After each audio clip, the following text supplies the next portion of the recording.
this political situation in Venezuela, absent Maduro, doesn't appear to have changed at all. It isn't even regime decapitation because Maduro was replaceable and they filled his shoes with somebody else, and the administration seems perfectly fine with that. What kind of chatter are you actually hearing from the oil majors? Setting Chevron aside, what would it take to get like an Exxon, who I understand is still owed money by the Venezuelan government, back into the country? What are they looking for? So I think you can think of it in stages. So the first would be lifting the blockade. They would have to see the U.S.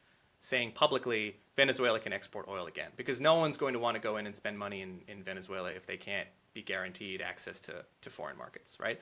I think the U.S. has been trying to signal that the blockade is about stopping sanctioned tankers, but it hasn't been specifically connected to what the U.S. is clearly trying to do in Venezuela, which is remove Maduro and exert more pressure on the government. And then sanctions would have to be lifted, right? Venezuela remains under heavy sanction, and international oil companies, Western companies, aren't going to want to go into a country where they're exposed to sanctions risk. The price coming up would also have to happen, right? The current market condition just doesn't justify spending billions of dollars developing fields. The new rig chart, right? It's going down even in the U.S. at $60 a barrel. I can't imagine that people are like, well, now we'll just open some facilities in Venezuela. Exactly. Guyana, next door, has been a tremendously profitable place for Exxon to operate. The U.S. onshore is still very attractive. So if you've got capital and you want to find somewhere to invest it, there are better places to do so than in Venezuela.